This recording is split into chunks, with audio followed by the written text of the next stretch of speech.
కేసీఆర్ కు దమ్ముంటే అసెంబ్లీకి వచ్చి మాట్లాడాలని సవాల్ విసిరారు మంత్రి కోమటిరెడ్డి వెంకటరెడ్డి. కృష్ణా జిల్లాల విషయంలో కేసీఆర్ రాష్ట్రానికి అన్యాయం చేశారన్నారు.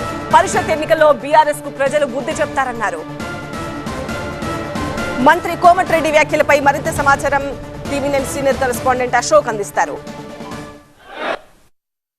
మనతో పాటు మంత్రి కోమటిరెడ్డి వెంకటరెడ్డి ఉన్నారు, ఆయనతో మాట్లాడదాం. సార్ చెప్పండి, కేసీఆర్ చాలా తీవ్రమైన విమర్శలు చేయడం జరిగింది, ప్రెస్ మీట్ పెట్టడం, 2 సంవత్సరాల తర్వాత ప్రెస్ మీట్ పెట్టడం, అనేక విమర్శలు మీ ప్రభుత్వాన్ని చేయడం జరిగింది. ఇప్పటి నుంచి ఒక లెక్క, ఇంతకుముందుకు ఒక లెక్క అన్న ఒక సబ్జెక్ట్ కూడా ఆయన తీసుకోవడం జరిగింది. ఏం చెప్తారు?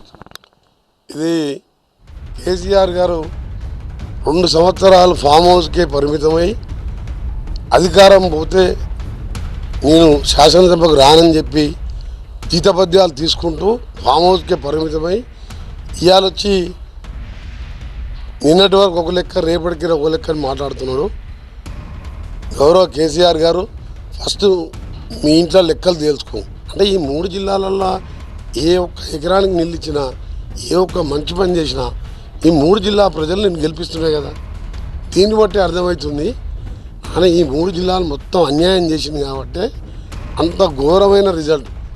పార్లమెంట్ సభ్యులు గారు మహబూబ్నగర్లో ఆయన ఎంపీగా ఉన్న ఏరియా, గతంలో పార్లమెంట్ ప్రతినిధులు ఆయన 27,000 కోట్లు పెట్టి 6 లక్షల ఎకరాలకు నీళ్ళు ఇచ్చిన అన్నప్పుడు ఎందుకు డిపాయిట్ పోయింది ఎంపీగా? మీరు అసెంబ్లీకి రా, నువ్వు చర్చిస్తప్పుడు నీకు సప్పట్లతో స్వాగతం పలుకుతాం లోపలికి. మీరు మాట్లాడేటప్పుడు ఒక్కరం కూడా పిన్ డ్రాప్ ఇలా నోరు మూసుకొని కూర్చుంటాం.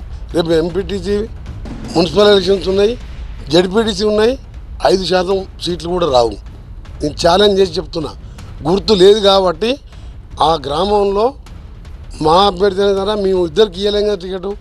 ఒకరిని బలపరిచింది కాంగ్రెస్, మొత్తంలో ఇంకో బలమైన సామాజిక వర్గం చెందినవాడు గెలిచి గత్యంతరం లేక బీఆర్ఎస్ అంటున్నాడు. బీఆర్ఎస్ కాదు, అతను ఇండిపెండెంట్. గుర్తుంటే పార్లమెంట్ లాగా గుండు సున్నా వస్తున్నాయి వీళ్ళకు సర్పంచ్లో కూడా. 2 నెలలల్లా మీరు చేసిన అప్పులకు వడ్డీలు కట్టుకుంటూ పెన్షనర్స్కి పెన్షన్ ఇస్తానికి డబ్బులు లేక నానా ఇబ్బందులు పడుకుంటూ 1,000 కోట్లతో సంక్షేమ కార్యక్రమాలు కొన్ని చేయవలసినవి ఉన్నాయి.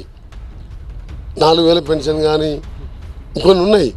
కానీ ఈ ఆర్థిక పరిస్థితుల్లో ఎమర్జెన్సీ చేసుకుంటూ మిగిలిన దశల వారీగా చేస్తున్నాం. 20,000 ఎగ్జాంపుల్, 20,000 కోట్లు ఇంటిగ్రేటెడ్ ఎంగినేటెడ్ హామీ ఇవ్వలే. ఎందుకు చేస్తున్నాం?